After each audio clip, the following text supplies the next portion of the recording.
There you have it, ladies and gentlemen, boys and girls, children of all ages.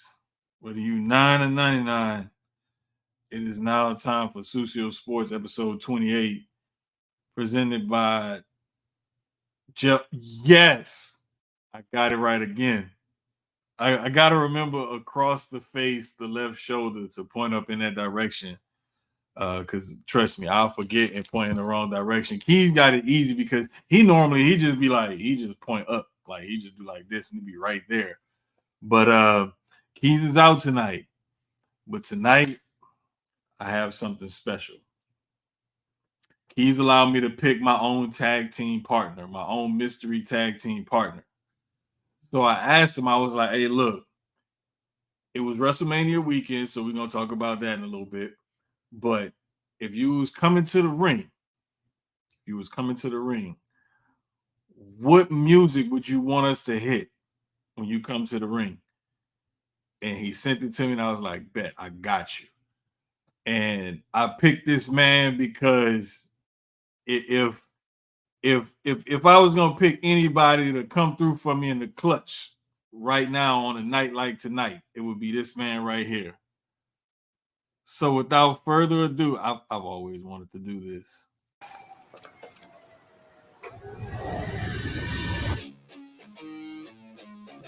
By God Almighty, that's slow steam music.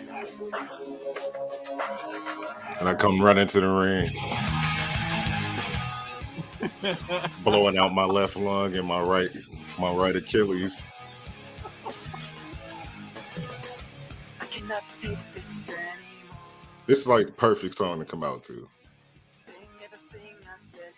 Dog, when I do the same thing like I do with Keyz. Whenever they send it to me, I just cue it up without the commercials, whatever, and I don't listen to it. But when you sent this one, I was like, oh snap! I was like, wait a minute. I was like, I like this one. Because I was like, wait, I can't remember this. As we listening to it, I'm like, wait, I can't remember this. What you sipping on, sir? I know you have a fine collection of dark liqueur. I'm trying to get rid of it. I'll help you when I come to Houston.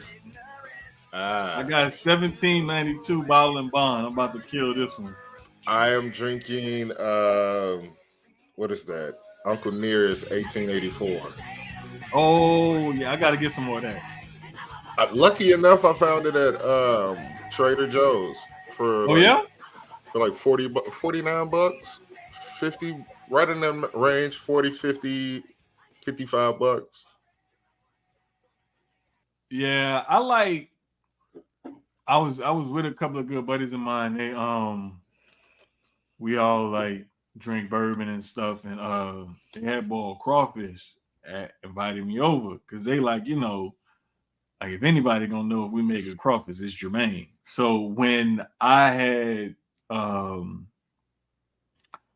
first tasted this crawfish, I was like, hey, you know what? I told them they know we cool. Like I said, you know what, you did pretty good for a white boy from Texas. You did pretty damn good. But I was just messing with him because I knew him and his wife, like they was gonna look it up, Google it, YouTube it, whatever. Like they was gonna make sure they knew how to boil it and do it right. And I was like, bro, y'all did good. So when was that? Sunday? Yeah, Sunday, because it was before night 2 of WrestleMania. I went over there, we eating crawfish and everything. We sitting there drinking, talking. He was like, man, I tried to get rid of a lot of my collection. He was like, what am I gonna keep chasing all these bottles and stuff for? Spending all this money for just to say I got it and I sipped it or whatever. He was like, man, forget all that. I'm gonna just keep what I like to drink. So I was like, you know what, you're right. I've been slowly doing it myself, but I said there's a few things I'm gonna still keep around or want to keep on hand just in case. But it's not gonna be like, let me line the top of the closet and the pantry and everything else with all these different. Nah, I ain't doing all that. Not no more. Nah, not no more. Man, but it's good to have you, bro. It's good to have you tonight. It's good to be here, bro. Like I've been wanting to come on here for a long time. And me and Keyz was like, hey, we need to start having some guests. I was like, yeah, we should start having some guests now. And when he told me he was gonna be out, I was like, oh, I get to pick a guest. He was like, yeah, you're gonna have to. Right. Because I ain't gonna be here. Unless you're gonna do the show by yourself. I'm like, I ain't doing the show by myself. The show will be about 15, 20 minutes long. I'll be like, hey, and I'm out. I'm out of here. Like, Right. But nah, man. What up, Vin? A new jail blaster has entered the Susio zone. Oh yeah. Yeah, I'm just waiting on my package to arrive. Hey, look. Shout out to all the sponsors. You know, I got first and foremost, shout out to Jail Blasters for sponsoring us. Shout out to Luke Belair Champagne. Luke Belair Champagne. 710 Labs. 710 Labs. I can't show you what's in there. But Dr. Dabber, Dr. I'm gonna stay with all of them. In-Play Dogs. Grow Gang Inc. Definitely In-Play Dogs. I gotta get their logo up there too. Yeah, because that's the company sponsor as well. Yes. Definitely gotta get their logo up there. Yeah, man. What's up, Dre? 710 Labs, Grow Gang Inc., Sexual Chocolate Factory. Like it's a blessing. Man, it's a blessing. Hey, it's a lot of like work going on behind the scenes that y'all don't really hear about or know about, but it's a lot of stuff that gets done and handled behind the scenes that y'all don't even really be paying attention to. Don't really be knowing that, but trust me, it's like every day y'all see us chit-chatting and shooting the shit and playing around or whatever, but trust me, it's a lot more work that goes on behind the scenes about all this stuff. Yeah, man. Yeah, Sexual Chocolate Factory, they lost. I think I need to call them because something happened and they disappeared off of Instagram. And I can't tag them in nothing. So I got to call. I'm going to have to call Scotty. Welcome to VoiceOver. VoiceOver speaks descriptions of items. Hey, that's what happens when you get a new computer and they just start doing stuff. I don't even know what the hell. This my wife shit. I was trying to be nice and come up here. You know what? I'm going to stay in the hood where my black ass belong. Downstairs. But no, bruh. I don't know. Sexual Chocolate Factory is a herbal essence company. You know what I'm saying? That specializes in seeds and things of that nature to get your own personal grow going. So check them out. They got Randy Watson. They got yeah, they do have horny Oompa Loompas at Sexual Chocolate Factory. It's some good weed, to tell you the truth. Hey. Keeps me out and look in my eyes. It's like, hey, look, like I've never not known Sloan to have something good on it. Like whether he drinking us or it's gonna be good. Yeah. It's not gonna be no bottom quality type of stuff. So if it wasn't a damn torrential downpour today, I was gonna get on the grill. Ooh. But I guess I'll season them ribs tonight then. And when I get up at 6 to go get gas at Sam's. Yeah, go get gas at Sam's. I throw them on when I get back. Hell yeah. Like, man, that'd be bro, when you can just sit something there and just let it cook, let it marinate, whatever, and come back to it later. Mm-hmm. Man, it's nothing like. That's why I gotta get my little gotta get the little timer box thing fixed. There's one I saw on Amazon that I could buy and just switch it out, but I just gotta make sure the model number match up because last thing I want to do is order that part, go to put it back on, and then the plugs don't match. Yeah, my temperature gauge broke on my grill, So that just gives me more reason to eat ass so I can get a new grill. Because y'all know if I'm sorry if this is your first time ever hearing me, I'm kind of disrespectful and I am abrasive and straightforward. With that being said, y'all know I'm trying to eat ass to get my PS5 from my wife. So I'm gonna have to double up the eating ass to get the smoker I want to. So, bro. Wait, and then I because got we just spent PS5 money on Chavi. oh snap! So, What man, happened to Chavi? Chavi had to have X-rays. Oh shit! They think he might have torn his ACL, but Oh I'll find out tomorrow. But damn! yeah, and he had to have old man medicine. So Oh shit! Chavi is my dog. He's an 8-year-old pit bull. You can follow him on Instagram, Chavi D Pit or Chavez D Pit. Yes, definitely give Chavi a follow. Yeah, so yeah. Damn. All that money on the dog. All that money. And then if it is a torn ACL, we gotta have surgery. Yeah, bruh. So I've that's I've more heard money. about that dog ACL surgery and the recovery and everything is not fun. Not Yeah. fun. Yeah, that's why I was glad that time when we got back over the holidays or whatever. They was like, Max, he just sprained his back like being too like bouncy and athletic or whatever. I was just like, oh, thank God it ain't nothing more serious.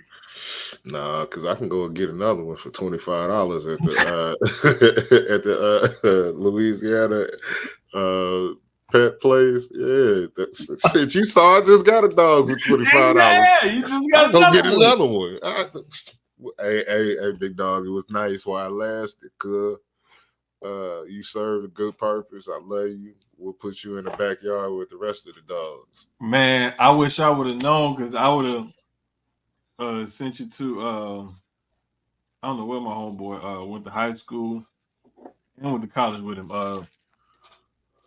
Tony Converse. He was on that show Pit Bulls and Parolees.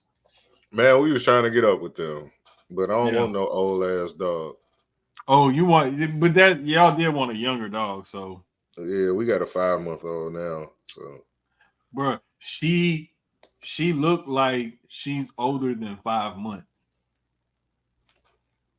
I don't know with them. I just be It's like, yeah, hard to whatever. tell because they could just be naturally big like that, Oh or they yeah, could be like, oh, their papers messed up.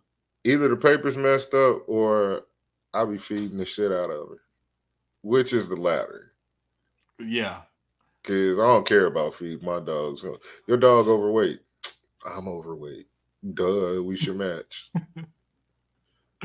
But I mean, it's like you're gonna like we naturally like Max just has this food sitting there. You just go and eat if you feel like it, and just Nah, make we sure you can't keep do that. eating the stuff. Little shorty will eat the fuck out of his food. She'll eat her food and his food. Damn. Yes, sir. On God, that is a motto to live by. Live your life, eat that ass. Yeah, but I mean, he not gonna overeat nothing. It's Right. more or less watching him that he don't eat stuff he ain't supposed to, or like he get something he ain't supposed to. That's what it really. That's what the biggest thing is with him. Outside of that, it ain't nothing. Nothing to Tell be me worried about. about it. I can't even, sometimes when I want to play Fortnite, I gotta put the dog in the cage. Like I can't concentrate on playing and looking at you. Thank you. And he be like, he want to be all in your personal space. Like he got mad at me Sunday because I was like, no, bro. Like tonight I'm watching WrestleMania, and you're gonna sit on your side of the sofa. I'm gonna sit on my side of the sofa. We ain't doing that tonight. My knees Nah. hurt, and I don't know. We're not doing that tonight. So he got mad, but I was like, I don't care. Yeah, try telling that to Cash. Cash ain't going for it. Cat Cash see my blanket and be like, that's our blanket, my nigga. Yeah, I'm finna come lay with you. Hey, they do not care about personal space. You have to force them to respect your personal space, and even then, they be like, hey, I'm coming over here anyway. Right. It's like, hey, big head, I hope you like me. Bruh, like that one picture I posted, like, bruh, he got like right in my face. Like, hey, I'm about to sit right here. I don't care what you do, what you say. And I'm just like, Right. okay, get comfortable, but like, get out my face. Like, it's cool, just get out my face. Right. But man, it was speaking of WrestleMania, we always start off by talking about what we did over the weekend. And sir, please tell us your experience. I did Wale Mania a little different this year. You know, most years I just stand out in the crowd and just hang out with the people out in the crowd. And I did most of that. I did, for the most part, I did do that this year because when I first got there, we was standing in the crowd. I met House for the first time. Yes. I met Shredder for the first time. Yeah. Also, I met DJ FaZe and my nigga Nasty Leroy. Oh boy, swang. Yeah,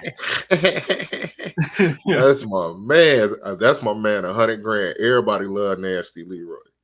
So we was content with standing in the crowd. First of all, I gotta thank my brother, my host, my brother, Violator All-Star DJ Super, one of my best friends for like the last 20 years, something like that. Man, let me crash on his couch so I ain't had to buy no hotel. That's then love. then drove me everywhere so I ain't have to have no Uber. All I had to do was pay for gas and get my man in a couple of places or pay for a meal. Yeah, I'm gonna do that every single time. Hell yeah. So he don't watch wrestling, but he used to back in the day, like everybody else. So we go to Wale Mania and we standing in the crowd, and me and House and Shredder, we finna walk towards the middle of the fans in the crowd so we can smoke weed. So we standing there, mind you, it's packed. It's like the most packed I've ever seen a Wale Mania. And it's just not black people. It's white people in there, it's Indian people in there, it's Chinese people in there, all in there kicking it. And my boy Super tapped me. He said, "Hey bro, when I move, you move." And I worked in the club industry for 20 years, so I know what that means. If he move, get on his heels. No diddy. Right. No diddy. Get right on him because we finna go somewhere and no freako, we gotta move. Like how say no freako. Right, no freako, no diddy. But you finna go, you know you finna move fast and have to do it real quick. And so his homie, shout out to Thorn. Thorn come grab us and just rush us to the back. So we go through like 4 or 5 levels of security, and we just brushing past people. My man got the light in the air, like, excuse me, move. I'm like, oh shit. And people looking at us like, who the fuck are these niggas? And then I seen Queen PR, shout out to those wrestling girls. I seen her at the bar and I stopped for like a split second to say what's up. And then I was like, hey, I'm finna be backstage. I gotta keep moving. And she was like, all right. So we keep going. And the next thing I know, I'm eye to eye with Willow. So Willow that's how it happened. Bruh. Bruh, you ever you know how when you see somebody or something that's like catches your eye, everything fade out and nothing exists. Yes. Bruh, I couldn't tell you what was going on. I couldn't tell you who was talking to me. All I could see was Willow. And then when I snapped back to it, I was like, holy shit, that's Jakira Jackson. I was like, and they all standing right there. Ava, the Rock daughter, standing there. They all having a conversation. And I'm like, boy, I gotta go talk to this young lady. And my boy Super's radio partner, DJ Reds. Shout out to DJ Reds, because that's another way how we get back there too. He was like, You gonna go talk to her? I said, bro, let me catch my breath first.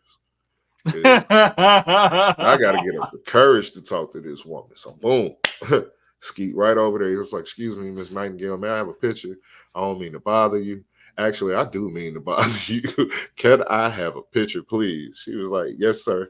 And she was like, "Oh, I love your shirt." I had the Cody Rhodes and the African print shirt with the hood fuck with pro wrestling. And she was like, "That's a dope shirt." I was like, "Oh my God." Willow thinks the shirt I created is so. Oh my God, I'm freaking out in my head. But I got. Well, you see the picture, you can tell I look nervous as shit. But she gave me a picture. She gave me a hug, and we talked for like 2 seconds. And then, what about the night, bro? I ran into Big E, and Big E is so dope, man. He talked to me, gave me words of encouragement, like he always does to everybody that was backstage. He was always.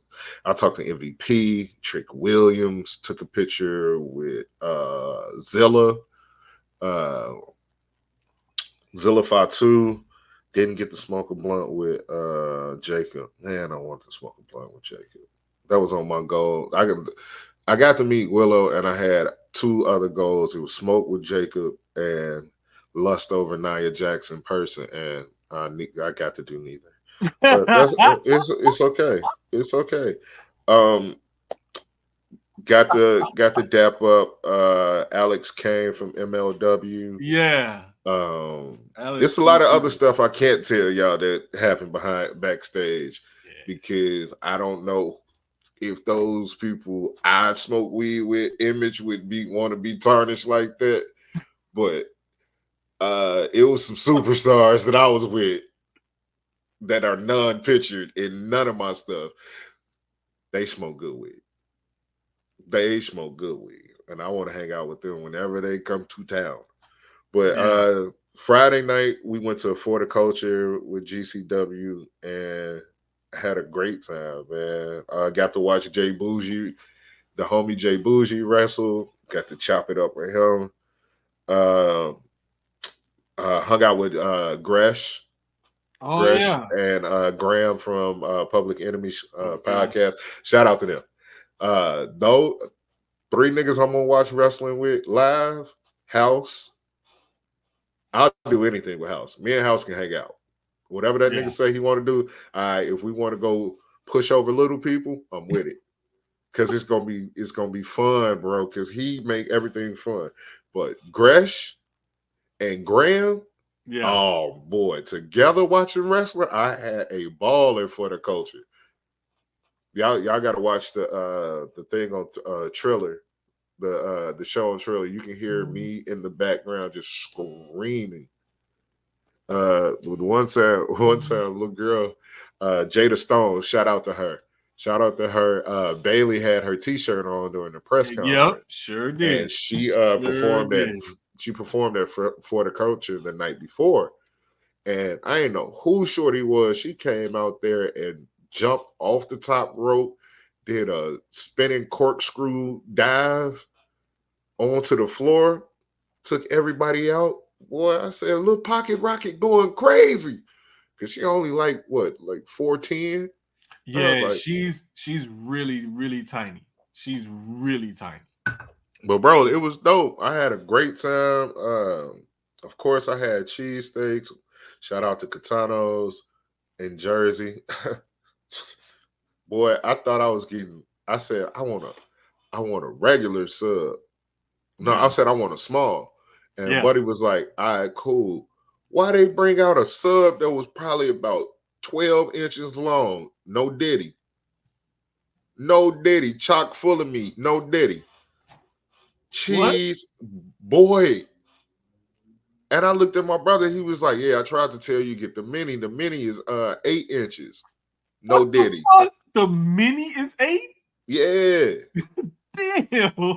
Bruh, I was like, and they packed that bitch full of meat. No diddy. Yeah. I was like, man, this shit's so fire. I ate half no diddy that night and half the next day. Yeah. It was full. But let me tell y'all something. Philly owes me nothing. I got to see Littlefoot in person. Littlefoot was on stage during Wale Mania at Wale Mania during Shelton Benjamin's appreciation stuff.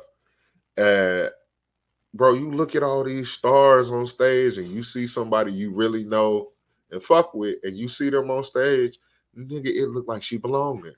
Right.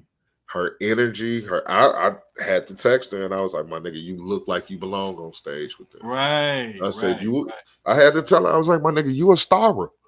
You a star. You just gotta work, put in the ring work, and you're gonna be right on that, or you're gonna be right where you want to be.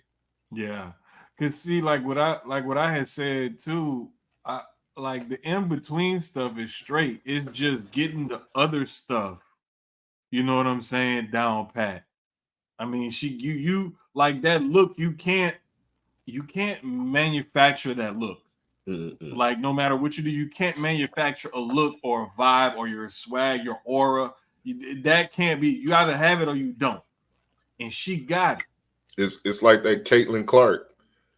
You got it. It's that swag, and she knows she got it. Right. And like when you see her, when you see Littlefoot in person, and she in the big flexer gimmick, it's not a fucking gimmick. Yeah. Like she Ric Flairing it. She Ric Flairing it. She living it. She living it. And she got the big coats and the long coats. Like she couldn't have did this anywhere else because the long coats fit because it was cold. True. So she got to do her gimmick in front of people. Because even because she sat kind of close to ringside during Mania. Like she was on the floor like 4 or 5 rows back. Yeah. So people was like, yo, who is this with this long coat on? I remember, like, I think it was NXT when I was watching NXT on Saturday. I was cooking or something and I was watching NXT. And I saw a post on Twitter from somebody sitting in the area.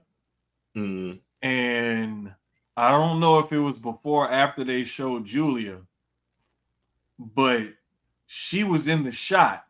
And if you look in the shot, she looked like a plant. Like, you know how sometimes they'll plant somebody or whatever in the crowd and then shoot to them, be like, oh, it's so-and-so in the crowd. That's what she looked like when she was sitting there, and whoever that was, picture that I saw. Like, she was so dope in person. She gave me a hug. Yeah, they did thought she was a rapper. House. Shout out to my nigga House once again. House Shredder. Them niggas in person is exactly what I thought it would be. It's just, I'm just, because like when I in a few pictures, somebody was like, "Why I look like the big nigga y'all daddy? He looked like he the one that's just taking y'all on a class trip." And then I was like, "Damn, fuck, they are that smell." But like even the wrestlers are small. I was sizing some of them up. I was like, man, I'll take y'all. Stop playing. I could have been in the WWE. Bro, what's funny is I'm seeing you standing next to some of these people, and I'm like, all right, if Sloan looked like that next to him, I wonder what I would look like next to him. And we've stood next to each other. Yeah. And you are 6'1,000. 6'1,000. I'm only 6'2". It's crazy. It was I got to meet the BRP, the Black Wrestling Pod, and Kyle is tall. I knew that. I've seen I remember seeing Kyle at Wale Mania Dallas. I didn't know math was a fucking giant. Hey, I'm only 5'10", 180. Yeah, sure. 6'10", 280. Yeah. Add a whole foot, no diddy, and 100 pounds. But math is like 6'4". I thought he was little because I only seen him sitting down behind the camera, like on screen. That man, he grabbed me by my neck and he said, "Bro, it's good to see you." I was like, "It's good to be seen, my brother." Because I was about to leave and I was coming out of Wale Mania. I seen him. I seen him, Fam. Y'all know I'm always gonna talk to Fam. Fam is family. And DDM, shout out to DDM. That's a dope brother to meet in person. Hey, shout out to DDM with them fucking them razor earrings, dog. Dog, the earrings, the nails, nigga, the them fit. shits was. I didn't see his nail because I know like DDM when he do it, he do the whole fucking outfit and everything. But I saw them fucking razor earrings, nigga. That shit was fire. I was like, oh shit. But I was talking to Math, and Math said, Sloan, where you been at? I said, backstage. He said, say less. And I was like, sometimes you just gotta stand in the moment. Like, oh yeah, JT big as shit too. JT from Marks with Mikes. Yeah. I took a picture with him. He made me look like a little kid. Top Dollar made me look like a little kid. I ain't appreciate that shit. Y'all big. I'm supposed to be the big nigga. But it was dope, man. To see personalities in person and people you've talked to for years in person, it was dope. I got to talk to Brian H. Waters and his beautiful girlfriend, Queen PR, a couple of times. Black people just run into each other. And we was talking. Hey, that's the Black Miz and Marisa content. On God, it is. That's the Black Miz. That's the Black Miz and Marisa content. Straight the fuck up. And we were talking, and we said Wale Mania is the family reunion of WrestleMania, but for the culture is the cousin walk. Hey, bruh. Like I'll go to next year wherever it's at. I'm not even going to Mania again. I'm just going to Wale Mania and For the Culture. That's all I need. I'll leave Saturday morning and be home before night one. If I don't go to NXT. But dog, bruh, I had a ball. A fucking ball. Yeah. It was cool for me. Like I had stuff. Shout out to Justin too. I met Justin. Yeah. I met Josh. I met a lot of dope fucking people. I met the Jobbeteers podcast. They were super cool. You think people would be assholes in person, but they was gracious of their time and willing to take a picture and smile. Like some of these people ain't gotta say nothing, man. They could just be like, no, I ain't taking pictures tonight, or just dap you up and keep going. Like that's how it was with Trick. Trick was going on stage when me and him talked for like maybe a minute. Yeah. And he was heading out to the stage. I ain't get a chance to holler at Carmelo because Melo went a whole different way. Because the backstage was split, and it was like the stage behind the screen was a staged backstage area, and down was a hallway, and then a whole room to the right, and then there was a bigger room to the left, and it was dope. Yeah, it looked like y'all, man. Like I said, I was enjoying like watching everything on social media because I had some stuff that I had to tend to here. But just seeing the pictures and everything, and everybody just like having a good time, everybody meeting everybody just being excited to see everybody and everything. Like it felt good just to see like like you said, it looked like a big ass family reunion.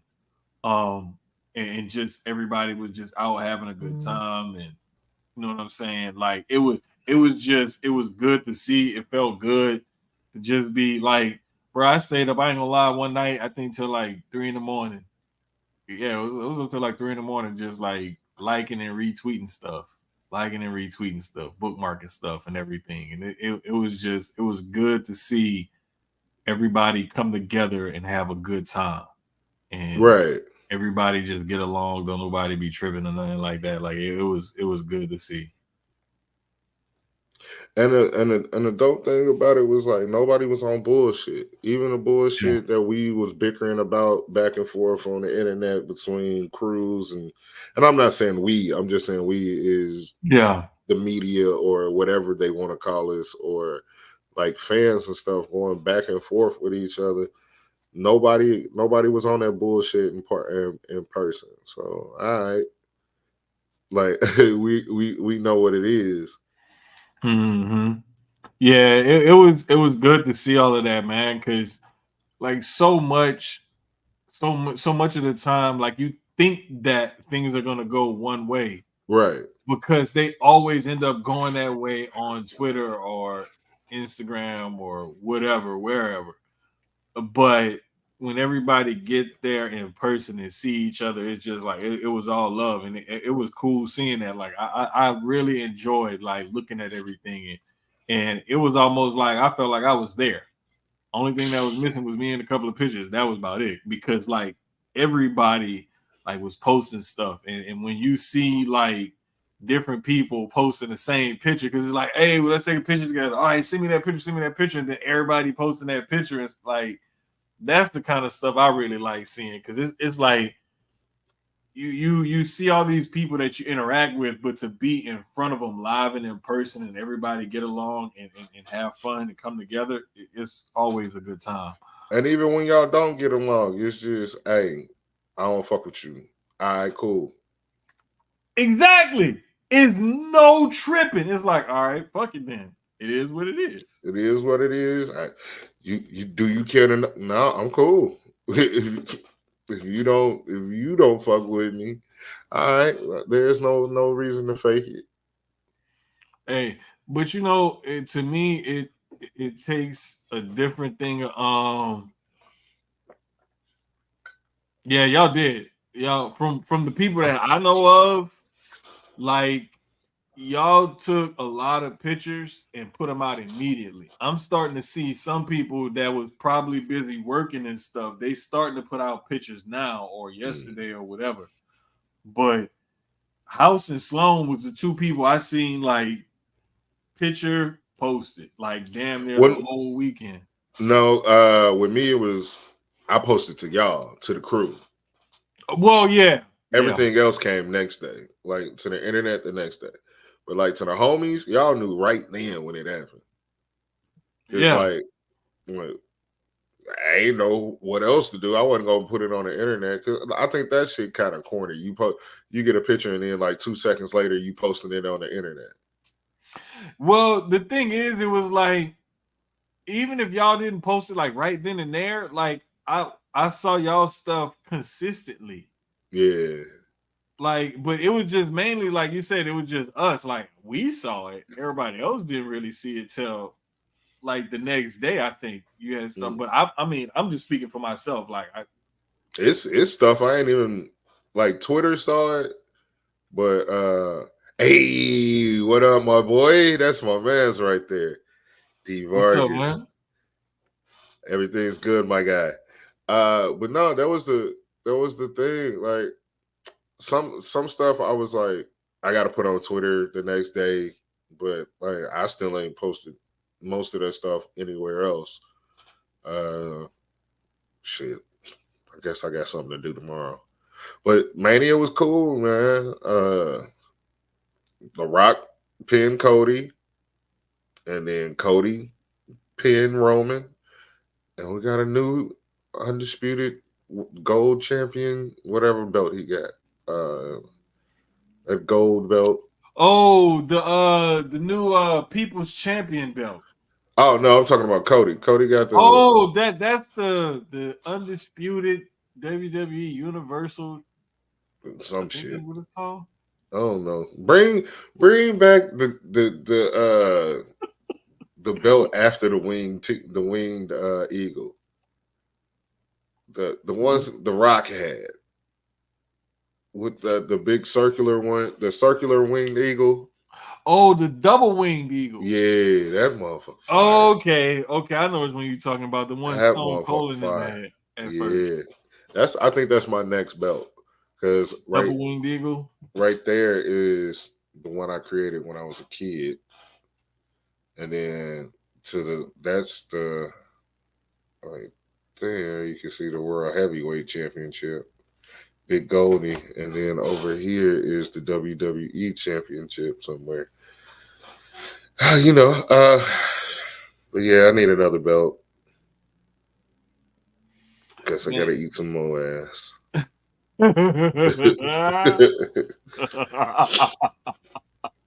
Yeah. All right. Wait. Let me. There we go. And hold up. Put it up there. That one. There it is. Nah. That's not it? Nah, not that one. Damn, I thought that was it. Hold up. Let me go back and see if I can find it.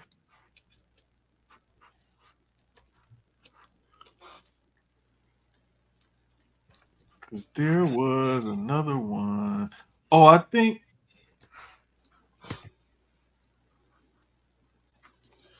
Hold up. Is that it? Let me come back. Yep. That's the one. Okay. I had to find the one from the Attitude Era is what it was. Because I forget there's, and this is one that I picked up Brandon Guy, the belt guy, over on Wrestle Realm with Brian H. Waters and Hugh and Dwayne Allen and them. He has a belt show. And I didn't realize all the subtle differences they made in just some of the belt designs. And this was one of them. That those two belts came out within the same time period, just at different times. Mm-hmm. And you have to make sure you find like whatever one was that specific one, but it's always something to those belts. Like the big gold belt, he says there's like 5 or 6 different versions of that one belt alone. Mm-hmm. I didn't even know that. It's the WWE version, the WCW version, then it's the one with the red or kind of like it's one got a different strap. It's brown. Yeah, brown. Then you got the Hogan one. There's the one that was also it had more, I think, of the red rubies in it.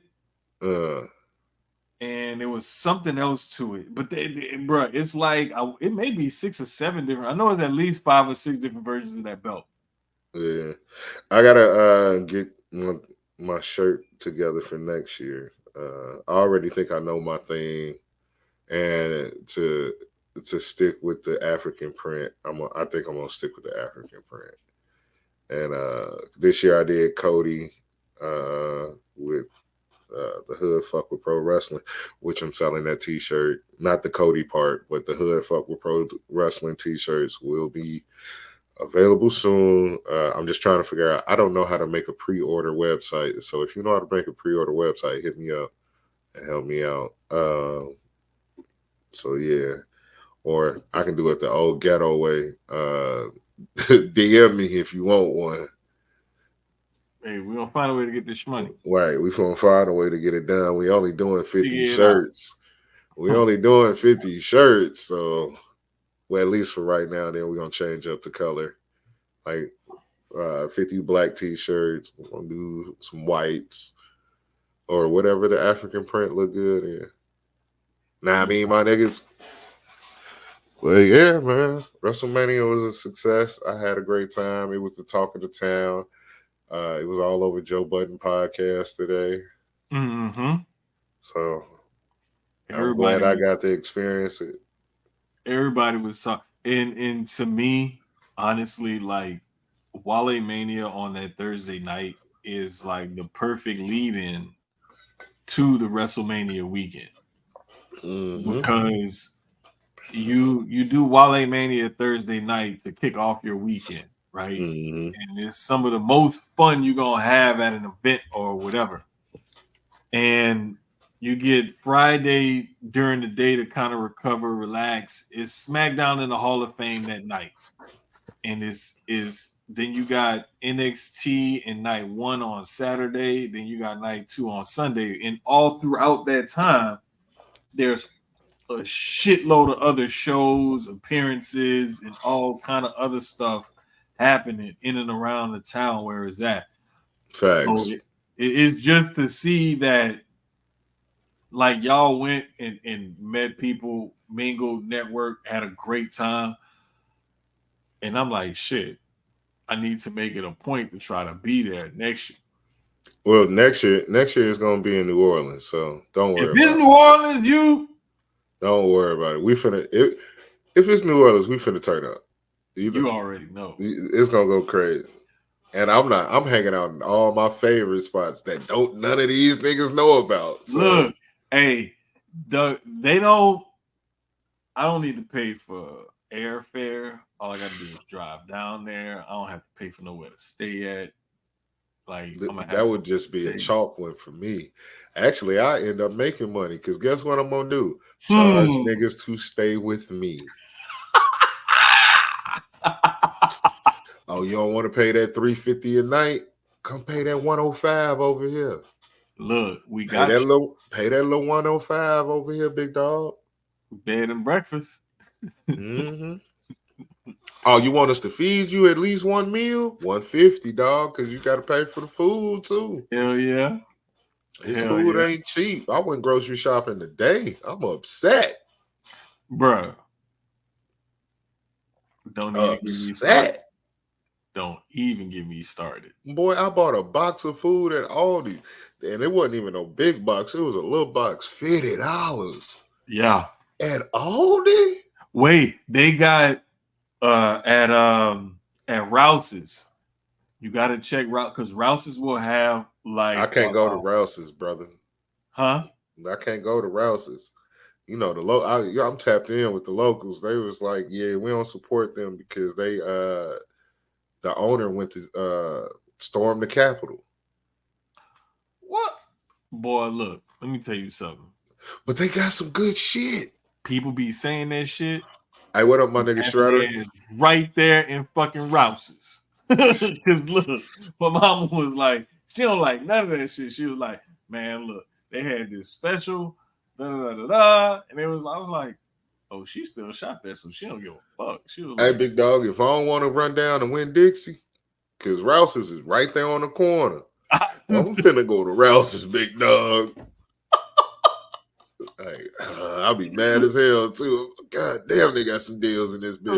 Look, you're like, I'm gonna hate giving you my money, but god damn it, I'm gonna give it to you. Is that fresh fried chicken? Oh, y'all gonna get me today. Yeah. But that's why I don't go to Zapardo's. I can't go in there. I'll be fat every day. That hot food plate. Bruh, I think Zapardo's has probably one of the best like hot foods out of all the grocery stores down there. Mm-hmm. Theirs is up there. Fire. Theirs is pretty up there. Fire. I ain't gonna lie, I'll be smashing that shit. Hey, it's a grocery store, my nigga, in New Orleans. You gotta be familiar. You gotta know what's going on. Hey, it's kind of like the HEB in New Orleans. Yeah, there you go. Kind of like that. Exactly. It's a great way. I would say more or less when Dixie is the HEB. Rouse's would be like the Kroger or Randall's maybe. Yeah, I was trying to just give them something equivalent to Texas. Yeah. But yeah, that's pretty on par, pretty similar because they all got that little specialty shit that they have that don't nobody else have too.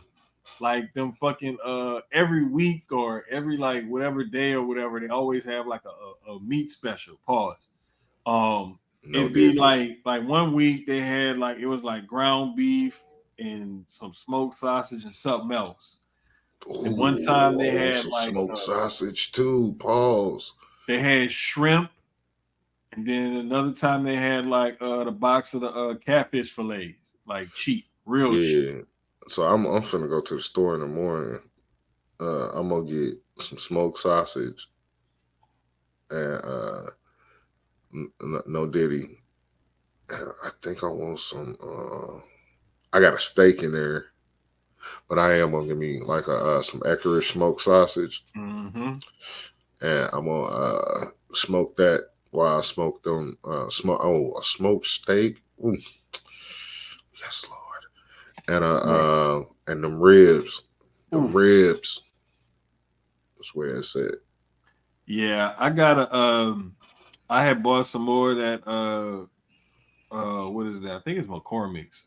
Brazilian steakhouse marinade. Mm. That one, man. The last time I had did some steaks with those, I was just like, okay, yeah, this is my. I'm gonna use it again just to make sure I got the flavor that I want out of it, because the recipe called for the switch up is, I believe, is instead of using the red vinegar, use lime juice or something. Mm. Perfect. Yeah, because the acid breaks down the meat Mm-hmm. better. And don't get me into all of that shit. Man, look, we'll Like be here for I love to grill. I love to cook. we'll Like, start a whole new podcast. right, niggas in the kitchen. Look, we'll start a whole new pod. But Yeah, cause nah, like Mania was good this weekend and everything. Cody shit. going over on Roman. And I enjoyed the chaos of it all, to be honest with you. All the Roman fans crying and Cody fans crying because they're happy. And And just wrestling fans crying because it's wrestling wrestling. fan, just like it was just a dope moment to see, man. It really was. And then once the internet get the internet and then tell you what happened and why it happened, I was Mhm, like, oh shit, this go back damn near decades. It was like mhm. Roman, and then it was like it broke down to why everybody was there. John Cena came and what up, Dre? What up, Dre? John Cena was there to get revenge on Solo. Uh, who else after that? Seth and Roman hit Seth because of the Shield breakup. There, yep. Uh, and The Rock and Undertaker. Undertaker got revenge on Roman for ruining. He the only one, the second person to beat him at Mhm. WrestleMania, and Paul Heyman had the first nigga to beat him, Yep. so he got revenge on that. I was like, oh god, this is good. Yep. And then it was like Cena also was chauffeured by Cody, so they got ties because of that. I Mhm. was like, damn, this shit is deep. I love pro wrestling. Wrestling is back. And then didn't I say that? Wrestling is Didn't back. I say that about a year ago? Bruh. I said right before the strike started with the writers. I said, don't be surprised if everybody start coming back to wrestling because they have nothing else. And I was like, wrestling's cool again, and Roman is making it cool again. And then all of a sudden, The Rock showed up. Mhm. And the cool part about it is, man, to be honest with you, like, is seeing people who don't really watch it that get into it. People that used to watch it, went away from it, come back to it. And then you got people like us who always stayed there. Everybody in those different categories, everybody was still excited about what happened this weekend.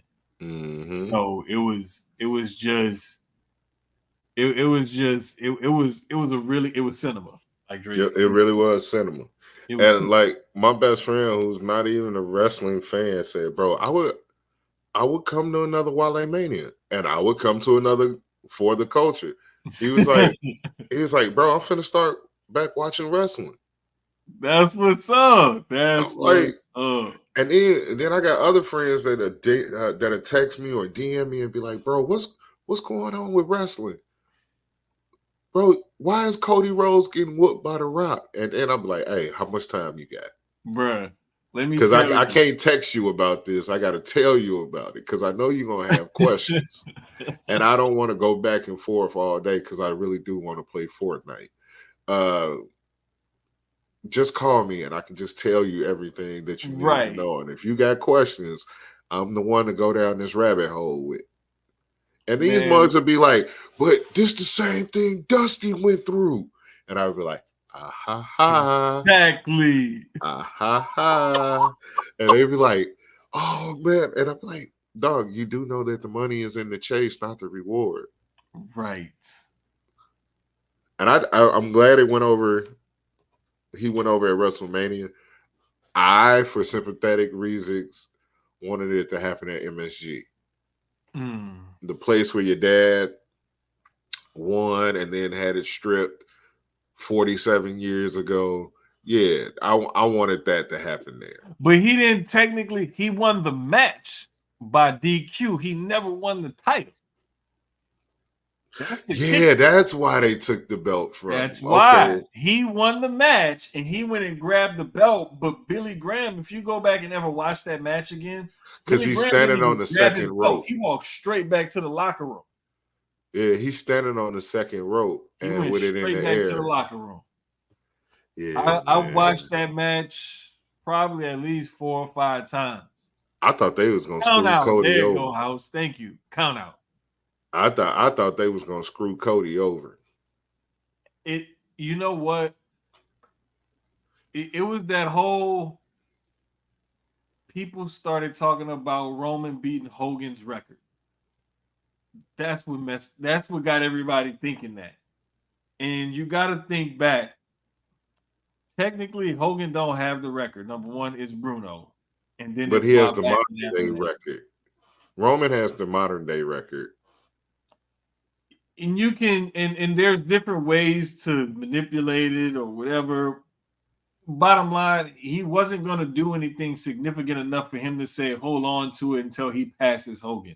It wouldn't have been like this big thing or something that WWE was going to make a special about or anything like that.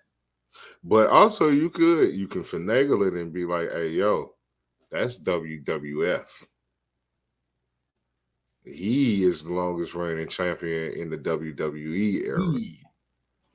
And you could do it like that. I mean, it's different ways to skin a cat, but bottom line, it's got to come off. WWE, I'm available, dog. I don't even need that much. I'd take like 160 grand. I don't even need travel expenses. Oh, of course, with travel expenses and tickets and stuff for my friends and stuff like that, and media passes for my friends. Yes, but it wouldn't take much to get this deal done. I've been writing for you guys over the internet for years. Just come on and bring me in. Also, I have video game ideas as well. All right, guys. Do you need my LinkedIn or my resume or anything like that? Because I'm shitty on paper, but in person, I'm fucking amazing, guys. This has been brought to you by Sucio Boys Podcast. Dr. Dabber and Luke Belair Champagne. Hey. And shout out to Dr. Dabber. My reps, I need to holler at y'all because I want to do a giveaway. And I just need some units. You know what I'm talking about? Yeah, I also love the fact that this was a good Mania from beginning to end both nights. Like there may have been like a little bit of a lull here or there, but for the most part, it was a good Mania. It was a good weekend. I think everybody had fun. Oh, and this is the most important news coming out of this weekend. Since people get to declare for the WWE draft, me and House declared for the WWE draft.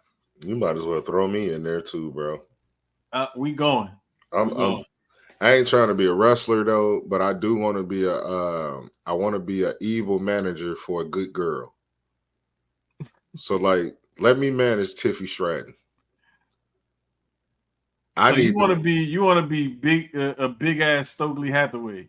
Yeah, but here's the kicker. I do all the heel shit for her. And she don't see it. So like I get the ref's attention, or I'll be like swept her leg out from under her when she come for the hit the ropes, and then boom, my client never seen it because she can continue to be a good girl. Exactly. But she got a nigga like me in her corner. You know, or even if you put me with a good guy, it'll work. Or a good them, it'll work. See, I'm learning. I'm being inclusive, and I would like a diverse clientele that gets equity. Look at that, D. I'm for the DEIs, my niggas. I don't want to be like Val Venus. Like, no, I can't do that house. Well, yeah, man. Mania was great. I did get to catch the ladies tournament Sunday. Cause as much as I don't like that white lady, Caitlin Carter. And it's not that I don't like her because she's white and I don't know her. I don't like her because she complains too fucking much. Every game I see her, like every game I see, if the shit don't go her way, she act like a spoiled child. Bruh, here's the part that I don't like is that the media is so quick to vilify or put on a pedestal who they want, and the public are all like sheep and they just fall for it. Bro, when you control the media, you can paint whatever story you want. Right. But I love the fact that there are some narratives out there that you can't mess with. Like there's some that just beat the headlines and whatnot. And the fact that there's footage out there of her like complaining and this and that. Her dad had to tell her shut up. She even said it herself. She was like, my dad always fusses at me because of how I do whatever. Like she knows it. She knows. She's obvious. It's not lost on her that this is what it is. She talk about how her dad get on her about it. It's the fact that what I don't like is like how the media try to basically portray her as like this innocent person, and like LSU and South Carolina is like these evil entities or whatever. Dirty debutantes. Yeah, you know. I didn't even know what the fuck a debutante was. I had to look it up. But I'm still a little confused. And then like why do they have that type of energy for the black team? Is that like that's little race baity, my nigga? Like, come on now. That Iowa is a team full of white women, and they got one black girl, the little black girl that was overmatched with Cardoza. Like Cardoza's 6'7". I want to hug her. I want to give her a motherfucking hug. Oh, I want to hug her. Her and Audie Cooks and what's the shit? It'll come to me in a second. Oh, and Juju Watson. Oh, I want to hug her too. And the little girl, what's the little girl that played for not LSU. I'll come back to it. I want to hug her too. I want to give her a high five. Angel Reese, that's the female Draymond Green. Yeah, I want to high five her. But yeah, like Cardoza is dope. She's just too big. And the thing about it, Don get a big every year. It's the footwork too. It's like she just keep getting big. You had Aja Wilson, who is the best player in the WNBA by far. Then you had the Rookie of the Year last year, Aaliyah Boston. Now you got Cardoza going next year, and you got another big coming in. Bro, she keeps that pipeline going, and I want to say that stat of her being like 106-3 or something like that over the last 3 years is ridiculous. She's Roman Reigns. But pretty much. She's Pretty Roman much. Reigns. It's time for us to acknowledge Dawn Staley. And the thing that pissed me off about the media is they made it more about Caitlyn's last game and how it was all about her, even though this bitch went 0 for 2 in national championship. You giving this bitch LeBron status. You are you wrote her in an excuse. But instead of that, instead of acknowledging that this black-led team, led by a black woman out of Philly, led them to an undefeated perfect season, 38-0. Wait, not just that, but she replaced all 5 starters from last year's team. All 5 and they 6-woman of the year. Yep. And did the unthinkable. She complained that they was ranked number 6 in the beginning of the year. She said that was too high. Mm-hmm. And then y'all go 38-0. No team come within 10 points. The only team that did come within, Cardozo, who never shot a 3-pointer, hit a bank 3 at the top of the key. I don't remember what team that was, but I do remember that was I want to say that was Tennessee in the SEC tournament. Oh, I thought that was in the whatever. So it don't matter. They had them ready. She had these young ladies ready. And then the dope thing about it, I found out that she cut up her net from the 2017 championship and gave it to every black coach. Yeah. In the NCAA women's program. If you was a black head coach, she sent it to you. That's crazy, big dog. It was Tennessee. It was the Tennessee game in the SEC semifinal. They won 74-73. And that was their only close game. That was it. Because every other game double digits. It was at least double digits. I think they had a 6-point win over LSU. And then they beat LSU by 7. They had like an 8-point win over Tennessee. And smoked everybody else's boots. But pretty much. I mean, when your closest game outside of that game winner is what, like 6 points or whatever, or whatever it was, like they not only went undefeated, but it wasn't even close. It wasn't competitive. Bruh, I don't even know. I don't even know what happened in the men's. I couldn't tell you a player in the men's section. Couldn't tell you. I know some of them. My group that I really did know, like the kid that played at Kentucky, Trey, they got put out too early. And why is that kid one of the best players in the country coming off the bench? Man, look, Kentucky has a whole issue because they have no coach. They're looking for one right now, and it's like you ran off Cal. Mm-hmm. You ran off Coach Cal. And then you're looking for a coach, and then you got coaches who saying, "Nah, I'm not going nowhere. I'm staying where I'm at." They're taking their own names out of the hat, and it's all these rumors flying about who's on their list and who they're going to talk to or whatever. And you got to think about it. Now is a critical time for recruiting and whatnot, and the state of your program is in flux. And I asked Littlefoot, I was like what the fuck happened? Because she's in Kentucky. She's a huge Kentucky fan. She works in the stadium. Yeah. She said that it's basically the media and the fans ran him off. It was like it's the media and the fans ran him off, basically. That's what did it for him. But it's like, who are you going to find that's better than him?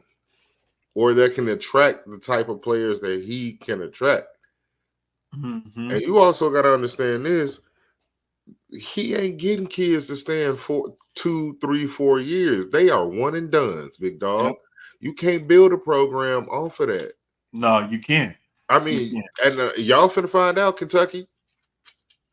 Calipari had the name Cash or Cachet to attract those kids. Y'all might have that money, but he got the cachet to bring the kids. Bruh, The thing when you, because I remember Keyz and I were talking about it, and he was like, it may be time to have that conversation. And I said, but Keyz, like, we got to think about it. In his time, I told it to my coworker too, because Tim and I, we always talk basketball. I said, bro, y'all got to think about it. This man only missed the NCAA tournament like twice in his whole tenure there in Kentucky. If you exclude the COVID year because it was canceled, it was the year after they won the national title, they went to the NIT. And then a couple years ago, like the year after the COVID year, they were terrible. And they missed the tournament altogether. Mm-hmm. Only 2 years he missed the NCAA tournament. Now, has he had some earlier than expected exits the last few years? Yes, he has. But that don't discount the fact that the man has been consistent over the time that he's been there. And if you judging him by the last like 3 or 4 years, you also have to understand COVID changed a lot of things. NIL changed a lot of things. The playing field is more level than what it used to be. Because everybody got money. Exactly. And sometimes some of the least expected places got the most. Exactly. Because their people are more willing to spend than what your people are willing to spend. And that's all the booster program is. Who got the most money? It's a pissing contest with millionaires and billionaires. That's honestly, I don't know why. If you really want to hoop somewhere or play sports somewhere, I don't know why Hawaii ain't the greatest school in America. Fuck going to Alabama. I'm not finna be in Alabama when I can go to school in Hawaii, play football, and then be on the beach by like 6:30. Bro, I'm finna go do that. And then I can fuck all the locals, and then I can fuck all the tourists. Why wouldn't I go to fucking Hawaii?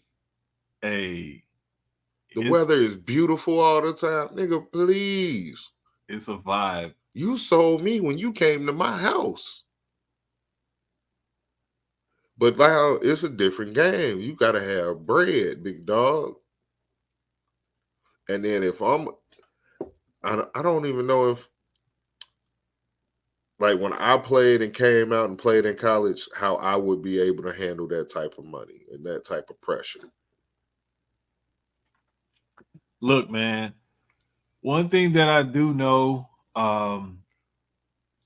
there's a lot of the boosters and influence and everything on those programs and whatnot that's getting these players to come there in these NIL deals. But one thing that's going to start biting these kids in the ass is if they're not reading the paperwork when they're signing these deals. Mm-hmm. And if you do not hold up your end of the bargain, they not only will they not pay you, but they're going to want some of their money back too, that they've already advanced or paid.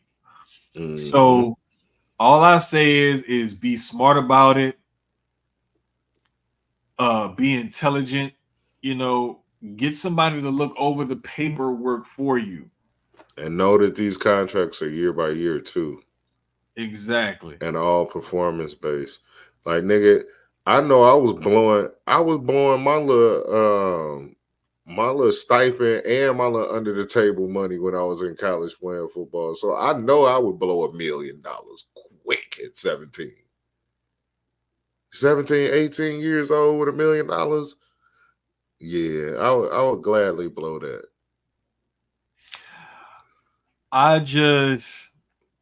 Only thing I will say is the money is everywhere. It depends on how much, how frequent, what you have to do to get it. But these guys also need to look at playing time and whatnot, because the bigger bag is at the next level. Mm-hmm. And if you're not going to put yourself in position to get to the next level and to try to get that bigger bag, then yeah, maybe the NIL route is best for you, because this is as good as it's going to get for me. But still, I just hope that these guys are smart about it, because not everybody's going to be an NBA lottery pick and get that guaranteed 4-year contract and be set for life. Right, or a first round NFL draft pick in the lottery. So like, yeah, like you got to come to a realization and understand that you got to take care of yourself as well as your money that you're getting right now, because that ain't gonna last long, big dog. Yeah, speaking of NBA, we only got, bro. I was telling my son this earlier when I came home. I didn't realize there's only like 2 games 4 games left. left in the season. Yeah, man, it's I almost out of here. I saw the notice about Giannis and was like, he's gonna miss the last 3 games of the regular season. I was like, 3? Wait a minute. I looked, I was like, oh shit. Like, And I always say I'm gonna go to a Pelicans game the last 2 years I've been living here. Or like, I got a house in San Antonio too. And even when we was in San Antonio, we was like, we should go to a game. And that y'all Spurs, still never win, bro. the Spurs Knicks game where Jalen Brunson went off for 61 points. Yes. We looked at the tickets to go and fell asleep. Fell asleep at like 6:30 in the afternoon. On some old people shit. And never went. Y'all was busting y'all ass during the day. That's why. It's we finally sold. Well, we waiting on the sale to go through for that property. So maybe I get to do some rich shit soon. Yeah, that's what my sister waiting on, for her to sell her house uptown because she want to buy the joint I went to. Yeah, she damn, I want to thought sell that it. was the Airbnb joint. They ready to get rid of it already. She want to sell it and get some tiny houses. That's smart. Yeah, she said she want to sell it, buy a piece of land, and put some tiny houses on it. Yeah. So I was like, well, shit, I may want to do that too. And my coworker was telling me about the land. She lives maybe about 15, 20 minutes further into the country off 59 from me.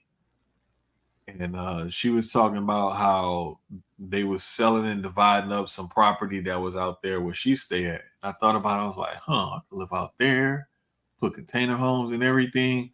But then I forgot, because they live like just inside this one property line of this one county. It's a coastal county. So all their insurance for wind and all of that is totally different from your regular homeowner's insurance. Yeah. I was like, nah, I can't do it. It was a spot we was looking at right outside of Dallas in Converse. And it was 6 acres, had a private lake. And they only wanted $125,000 for it. And I was like, yo, what's wrong with this place? But it didn't have a crib. It was just the land. 125,000. I was like, dog, I could do so much with this. And how many acres was it? 6. What the fuck? With a private lake. And a private lake? Yeah. You said this was in Converse? Yep. Hey, bro, look, I'm gonna tell you like this here. You pay that, wait a year and flip it. Or you could put something decent on it and rent it out and sell it, especially if it's hunting grounds nearby. It was definitely hunting grounds. And then, I just be looking in McAllen, Texas, down there on the border. I saw this drug dealer house, bro. Drug dealer house had like 18 rooms, 20-something bathrooms, and they wanted like $350,000 for it. I said, what cocaine nigga died in this bitch? You already know. You already know. Bruh, wait. What really be, bro? It be hey, house, the whole world is a graveyard, my nigga, to somebody. It'd be like them tax liens and stuff. Yep. That's exactly what that should be. It'd be like a tax lien, man. Cause I had somebody else was saying Like long time ago, back in the day, it was like, man, if you go to the police auction, you get all kind of shit. You ain't even got to do that now. You can go to the comptroller and get the tax lien list. Pay $100. Yup. Yeah, bro. It's some wild stuff out there. But no, it's only a few games left in the season, but the way it's running, it's been the same shit like damn near all year. The Celtics are running away from the rest of the whole fucking league because they got a 13.5 game lead on Milwaukee. That's fluff though. You in the weak division. You in a weak conference. Because I had this conversation with Kaz from the Wale Mania crew this morning. He said, "Why is Jalen Brunson not a MVP?" And I looked at Jalen Brunson's numbers. I was like, his numbers are good, but not great. I mean, you third in the Eastern Conference, which is not even you'd be in the play-in, fighting for a spot in the play-in in the West, and then Luka, Joker, and Luka, Joker, and what's the other dude out West? I can't think of it.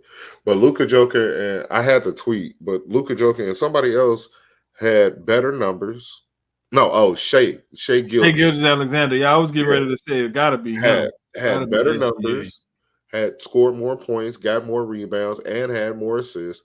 And then in your own conference, Giannis has more assists than you, and rebounds, and points. And in your own division, Jason Tatum is outdoing you. You might have been the reason why the Knicks are afloat right now, but there's more people doing more than you, on better teams than you, with better records. You're not the MVP. You are the most improved player. I give you that. You are the most improved player, but MVP, no. I mean, he's having a great season and he could be in the conversation. He's just not like one of the guys that I would say, okay, yeah, this guy is definitely MVP stat. Like, no, he's definitely top 3, top 5 for sure. But to say he's the clear-cut MVP, I don't even have him in my top 5 MVP. He might be in my top 7. He might be in my top 7. No, I could make an argument for him being top 3 because of what he's been. Because you also have to look at that what that team had in Randall and OG Anunoby after they made the trade for him. But those guys have been hurt for a good stretch of this season, and he's had to carry that team. He was carrying them before, then he really carried them after those guys got hurt. I see why they say that. It's just I can't see Jason Tatum doing what he's doing in Boston, the way he's doing it in Boston. Yes, he has Jaylen Brown. Yes, he has Porzingis. Yes, he has Holiday. But I mean, Brunson had guys, they got hurt though. But I mean, still, it wasn't like he was just devoid of talent. Right. And then if you get into the semantics of comparing the supporting cast and all of that, if I got to start comparing the supporting cast to figure out why your guy should get MVP over another guy, you're making excuses at that point. And at that point, it's no longer a valid argument. If I got to go that far down the tiebreaker list, is it really even a win? Right. Because what are we talking about? As we like to say, that's just pushing the goalposts. We're just moving the goalposts right now, dog. Exactly. And we're not about to do all that. We're going to just look at it for what it is, look at the numbers these guys are putting up, look at their team records. And that's what I did. I looked at the numbers of the individuals on paper, and because I'm not paying attention to the league until playoff time. And that's how I do it. And I'll watch on SportsCenter because that's all I do is watch SportsCenter. And I'll watch it on SportsCenter. I'm like, all right, this kid, Gilchrist is fucking cold.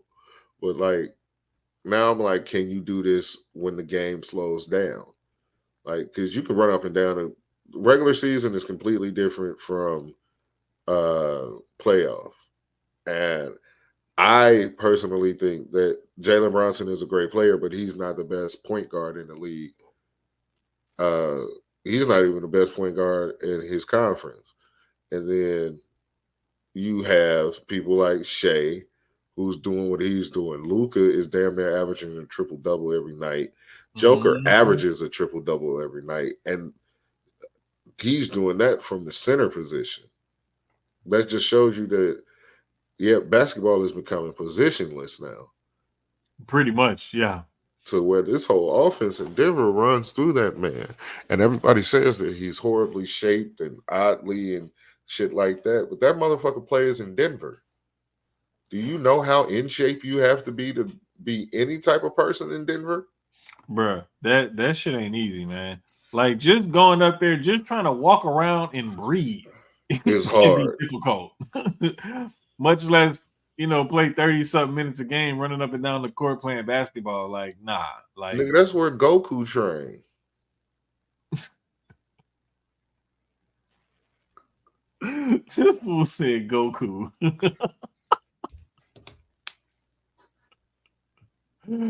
Why? Man, but looking at the West though, like, you got Minnesota and the Nuggets tied for first in the West, and you got the Thunder a half a game behind them. And you got a dog fight at the bottom of that position, that division, which really shouldn't even. The best team in the bottom of that division is the Suns, and they playing like shit, bruh. They've had so many injuries and everything. Like, I want to say their main three guys have only played like a handful of games together this year because they just haven't been healthy. Yeah, winning any world championship or a championship is a game of luck because you have to get hot at the right time and stay healthy. Yep. And we talked about it. I talked about it on the Eyeball podcast with Vin this past Saturday when we recorded. Availability is sometimes your best ability. That's what my coach used to tell us in high school and in college. And you played D1 football, so I know you've heard that before. Plenty of times. I'd had a coach in high school tell me, I can't do nothing with you on the sideline. Yeah. And they dead ass serious about it. And I was like, and that was like a sophomore, and I'm sophomore in high school, and I'm blowing off school because like I'm on the varsity team, and I'm starting. I'm like, I don't care what they saying. And my coach was like, you failing, right? I can't do shit with you on the sideline. I was like, you right. Let me get this shit together. And yeah, availability is your best ability. And that's why people, bringing it back to WWE, people like The Miz have been around so long. He rarely gets hurt. He rarely has like long injuries. And that's why he's always around. Yeah. And there's nothing wrong with wrestling or playing a certain way in order to keep yourself healthy. Because when me being here means more to my team, my coworkers, whatever, than me not being here, then I got to do everything in my power to keep myself here. If that means, kind of pulling back a little bit, so be it. Right. Because all of y'all with all these opinions ain't putting money in my pocket. Y'all ain't paying my bills. So y'all don't even matter. But yeah, I'm digging what's going on. And we have been talking like it's probably gonna be one of those teams in the bottom of the West that's gonna get healthy, that's gonna catch flame at the right time, that have that good veteran playoff experience. And they may upset one of these teams at the top of the Western Conference, one of these younger up-and-coming teams that don't really have that veteran leadership or that playoff experience to lean back on throughout this time. So or don't have a closeout person. Right. Right. Like it's one thing to close it out on a random Wednesday night against the Utah Jazz at home. It's a whole nother thing when you're going against the Knicks in MSG in game 5 and the series is tied 2-2. That's a whole different ball game we talking about. And y'all down one. Right. And there's 3.5 seconds left. And you can't advance the ball. So you got to go the length of the court and you need a bucket. What do you do? Like, it's just certain situations like that these kids either got to be dumb as fuck and just blind and just going like, fuck it, let's just ball out and just take over, or it has to be something where they just have ice in their veins and they're able to stay calm under that immense pressure and just still perform. But it's going to be good to see. I see more of a changing of the guard in the West than I do in the East. But then I remember these guys in Boston, Tatum and Brown, they're not even 30 yet. Giannis isn't 30 yet. I think Giannis just is 30. I'm not sure. I mean, these guys aren't like 34, 35. You know what I'm saying? We're not talking about like some old men. Tatum just turned, what, 26? Giannis will be 30 in December. Yeah. That's crazy. I knew he was kind of close. I thought he was like 28. But 29, still, that is nuts. Just to say that these guys have been doing it for that long and they're still so young. And then you got guys like Paolo Banchero coming up in Orlando. They're the 5th seed right now in the East, and Paolo's only 20. That nigga's a dog. Bruh. That mid-range game from a guy that's 6'10", 250 is hard to stop. Just can't stop it. Very hard to stop. Can't stop it. And when he gets you on that hip and he gets that space, he's so big and physical. He reminds me of like a smoother version of LeBron going to the basket where LeBron would just barrel over you. Paolo knows how to use his size and strength, but he's more fluid with it. He's not just going to run you over. He's what Barkley should have been. Like if Barkley got stretched out to 6'10", he'd be Barkley. Because if you watch early Barkley was a dog. Yes. Had bunnies. And he only 6'6". Yes. Barkley was a fucking, before he blew his knee out in Houston. But like go watch the Philly joints. Early Barkley. Early young boy after he lost the weight. Like 86 to 89 Barkley. Cold. And I didn't know how I really fell in love with Barkley game was when he played Jordan in the finals. And I actually got to watch him in Phoenix because like I was a little kid. I couldn't stay up late to watch the Houston games unless they was playing an East Coast team. But like I watched that series and I was like, yo, there's no wonder this nigga the MVP. Yeah. He was the first big man I was seeing like crossing niggas over, coming to the cup, shooting from 3. He was that legit point forward. Like him, Scottie Pippen coined that point forward phrase. But he was a dog. Bro, like the athleticism that he had in those younger years and the way he could get up for rebounds and the way he in transition just flew and dunked over people. Not through people, over people. Oh, that's Zion daddy. Hey, look here.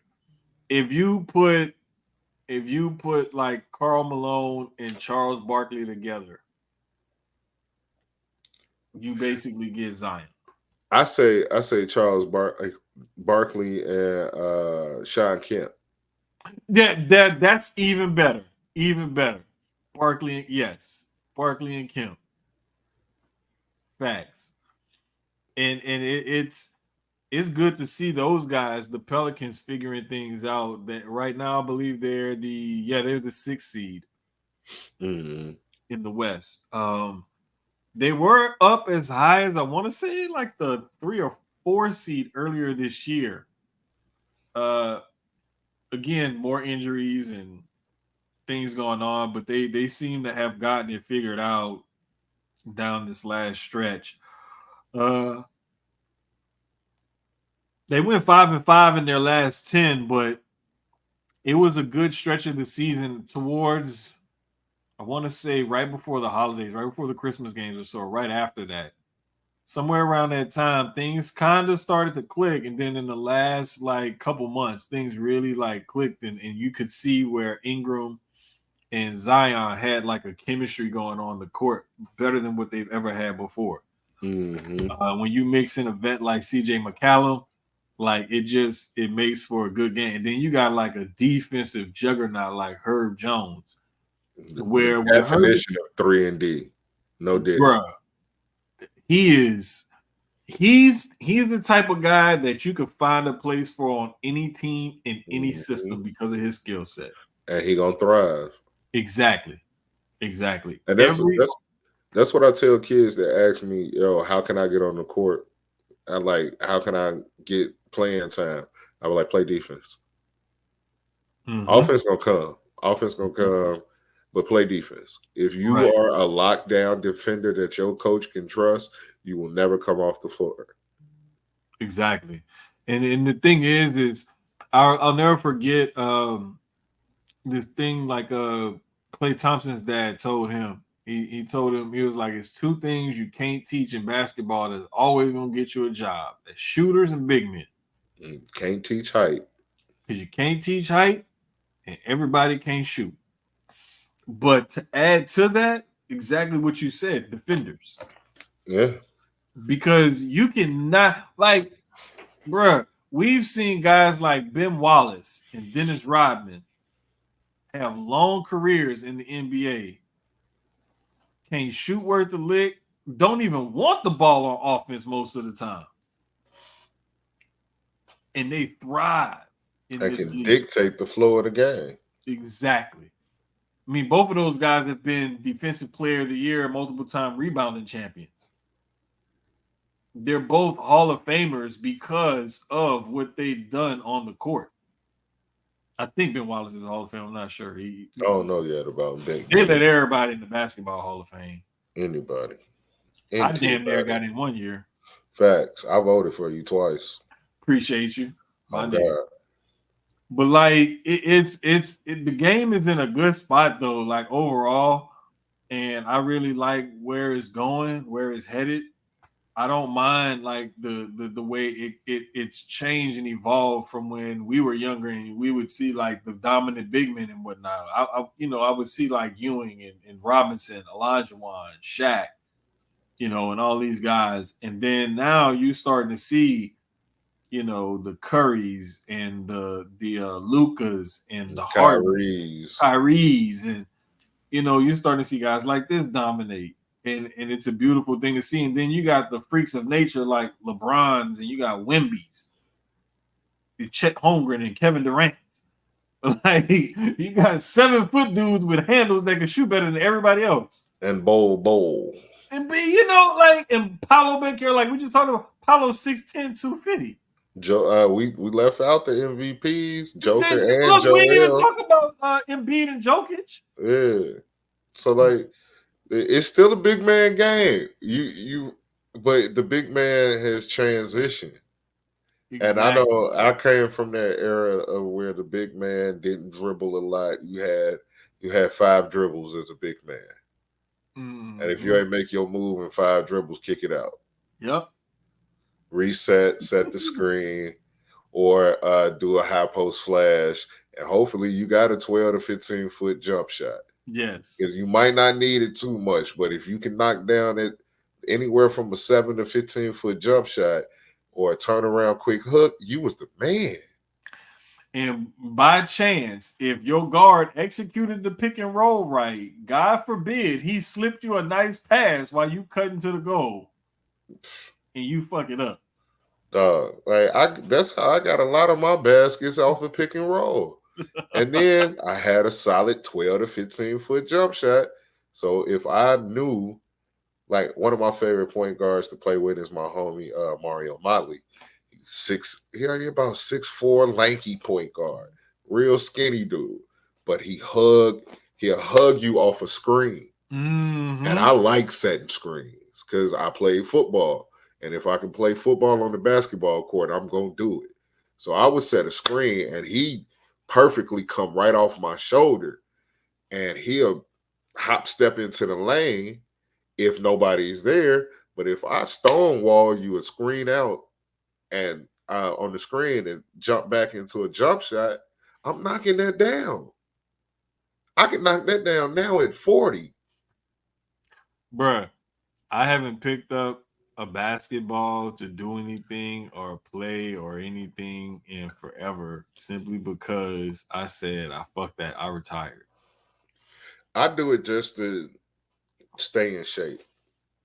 Like when I had stayed in an apartment, I had a goal. Like the apartment complex basketball court was right behind my house. Of course, I'm gonna go out there and shoot. Go through I used to do my same little pregame shoot around that I did in high school, and I was like, dog, why is this shit taking an hour? Because we old. I am trash. My legs hurt. My back hurt. I want to go inside. It's hot. Look, I'm in Florida. What am I doing? Look, I was in the kitchen cooking, and I had I can't remember what day that was. I got done.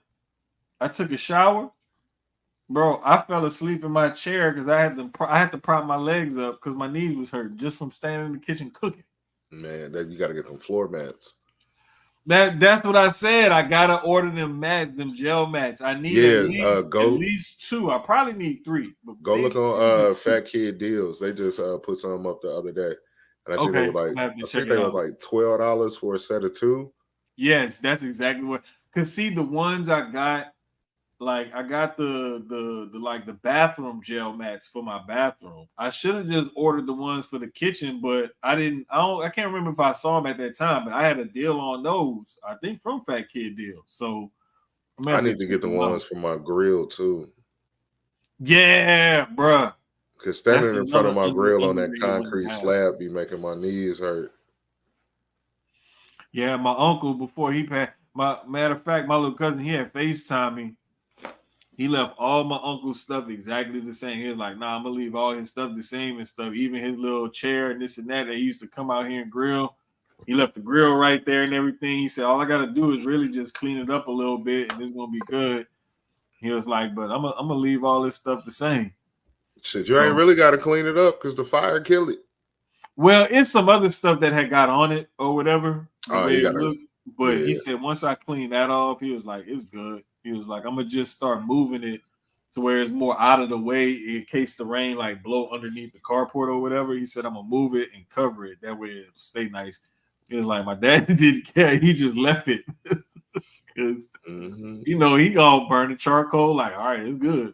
Cook. Yeah, like with mine, I just let it the charcoal burn out, and then the next day I go out there and cover it. But lately, what I've been forgetting is to get the drip pan out of there for the juice, and I'll be leaving it in there. That should be nasty.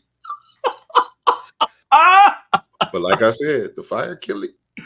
Hey, that heat'll kill it. Throw that shit back in there and like burn. I let a whole set of coals burn that shit. Look, that heat'll definitely kill it. Man, the only bit of baseball news I got for us tonight.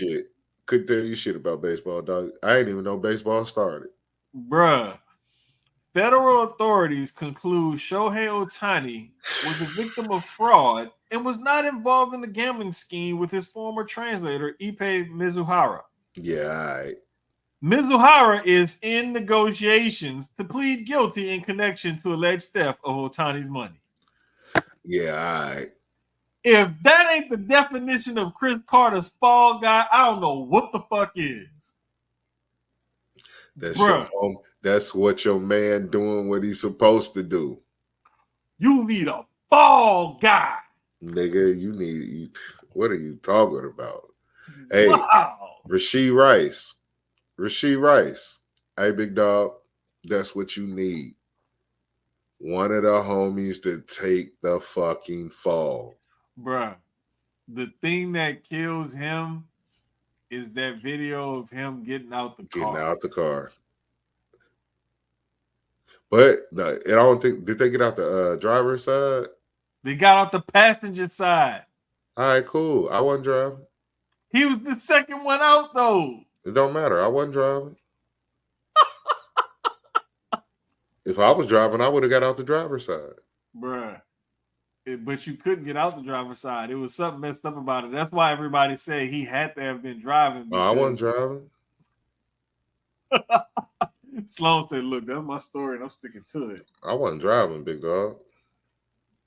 Hey, I don't even know why I'm here. He crawled over me because he thought I was knocked out. And my seatbelt jammed. And I couldn't move. And so he was just trying to get out, and then he was going to get me out.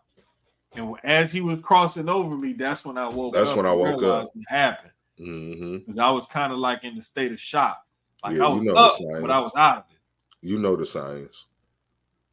Yeah, you know the math to tell these niggas. You've been in the jam before. If you don't say nothing, they can't prove nothing, nigga. Hey. We got you on video, for real. That ain't me. That could have been doctored, my nigga. You know how these deep fakes be. Look. Like, bro, that's reverse imaging. Deny.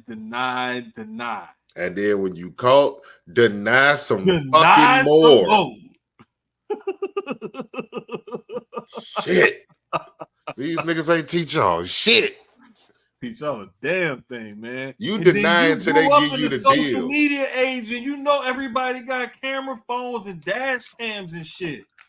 Bro, you deny until you get the deal that you want. Then that's when you be like, all right, so look, boom, this what happened. Bro, they caught Shohei with the money coming out of his account. The money coming out of his account going to the bookie. And they said, oh no, he got frauded. What? Like, how, Sway? How? But I mean, I know a gambling incident is different from a racing accident. It's two different things, but still. You know how stupid that sounds? It's like when the Dominicans tell you, I know black, I Dominican. And you blacker than me. That's what it sounds like, nigga. I know black, I Dominican, puppy. I know black, I Dominican, puppy. No, you was just the first stop. Oh, you a nigga too. Go drive trucks early in the fucking morning. All right, my nigga, be safe. Yeah. On 290, that nigga sound like he from Chicago. Nah, that's 290. Because he used to drive up and down 290. That's between Houston and like College Station. Oh, Prairie View and stuff. We got a 290 in Illinois. That's in Chicago. Okay. Yeah, he used to drive up and down there a lot. Now he be all over now. That fool was shit. He was out on like way out on the east side, like between Beaumont and Houston somewhere the other day, I think. Yeah, he be all over. But I just want y'all to know, fuck Vider, Texas. Y'all ain't think I knew about Vider. Fuck Vider. Bruh. Everybody that passes through knows about Vider. Fuck Vider. Everybody. If I gotta go pee, I'm gonna hold that bitch until I get to Baytown. Look. Even Beaumont. I don't even trust Beaumont. Because it's close. It's close. I'm sorry, Beaumont. Y'all seem like y'all might be a beautiful city, but y'all twin sister across town, Vider, that whole ass bitch. I ain't come. I ain't finna find out. Not at all, big dog. Not at all. Hey man, we come to that time, my favorite time, one of my favorite times in the program where everybody get their shots off. You know, sometimes you got stuff you wanna you just want to get off your chest. Anything that's like pissing you off, bothering you, Who, me? Oh, I get to rant? Yes, sir. Oh, this is my favorite part of y'all's show. Hey, look here.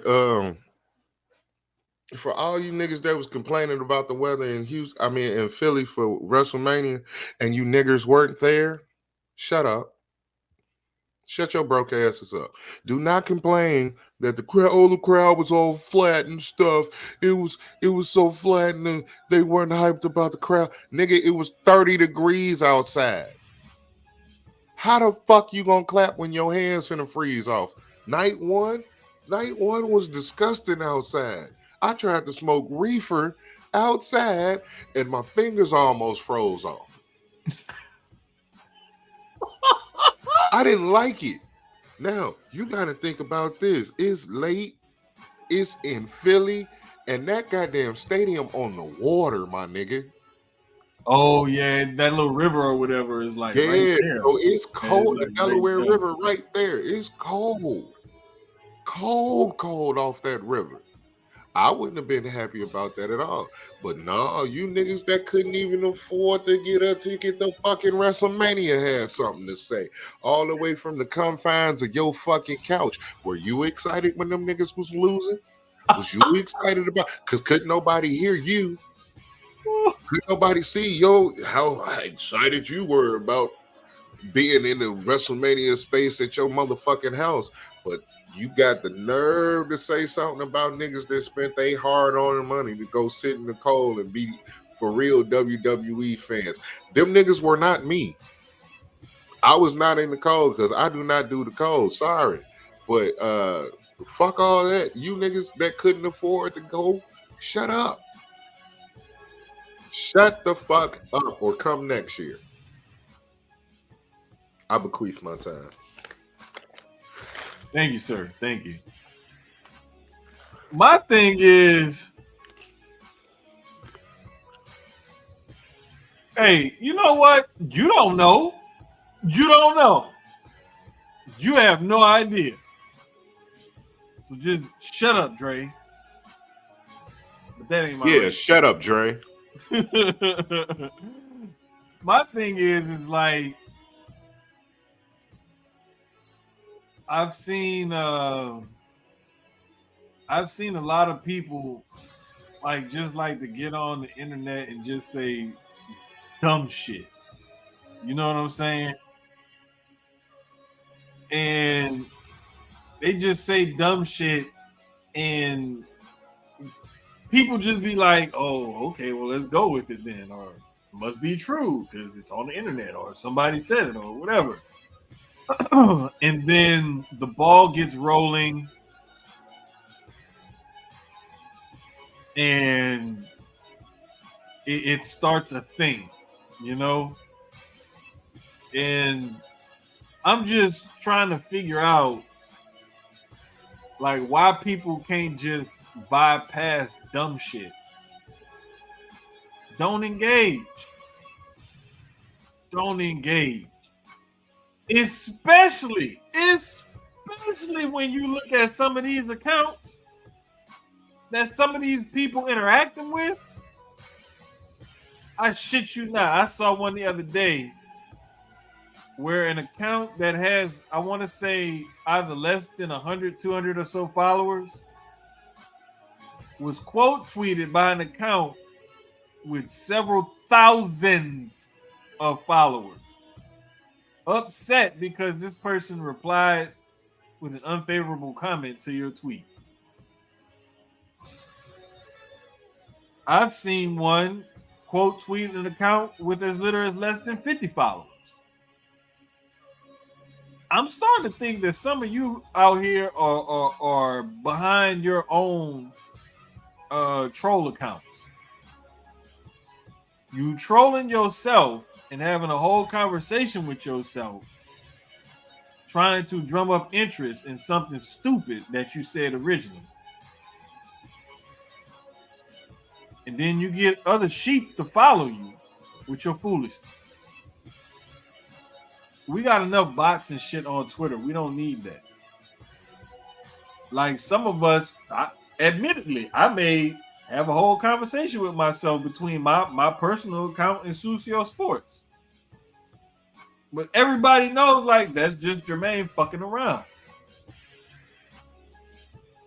And they'll know it's me because they'll see, like, how I tweet. You see the pattern, like, oh, it's Jermaine or Keyz. We see the tweets. We know it's Jermaine. Or no, that's Keyz. Like, they know who it is when we tweet from that account. It's no secret. Look, you got to let your disability be your superhero ability. And we've talked about that ADD plenty of times. Like, a lot of the times I'll sit there and go back and forth with myself. And I don't care if y'all are entertained. I'm just trying to entertain myself. If y'all should happen to be entertained, cool. I'm really just entertaining myself because I'm bored. I need to occupy my time at work before I do some dumb shit. So, with that being said, all the sponsors. Oh, that's my time to shine, baby. Shell Blasters. Luke Belair Champagne. 710 Labs, Dr. Dabber. Dr. Dabber. Dr. Dabber, Grow Gang Inc. Grow Gang Inc. and Sexual Chocolate Factory. Boom and In Play Dogs. And In Play. Oh, don't forget, shout out Thunic that supports Dre's podcast as well. And Bucked Up. Bucked Up. Yes. Bucked Up. Bro, I gotta write it down again because I be trying to keep track of it and remember it, and I always end up forgetting at least one or two. So next week, Blasters. I will have that shit. See, I hate these niggas because I got a cross point. I'm switching this shit around next week. I'm tired of having to point across ways. Shit. But anyway, it's Jermaine, it's Sloan, my special tag team partner for the night. Who knows? He may be back next week. We may need another. Yes, bring me back. Oh, I would bring the Jason Kelsey energy. Bruh, I need to have you back just because of that. Just for that reason alone. Right. You know, shout out to the followers and the listeners and house, the Dirty Water niggas.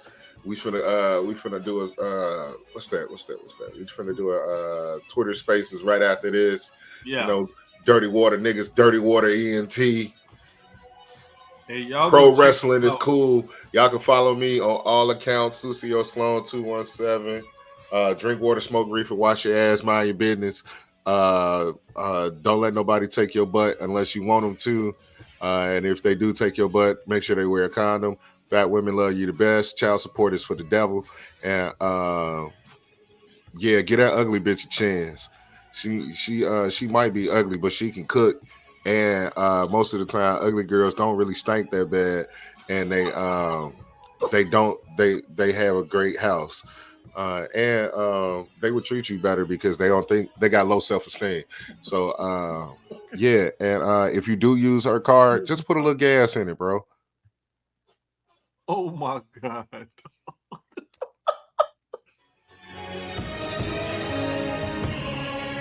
Hey. Keyz in his absence.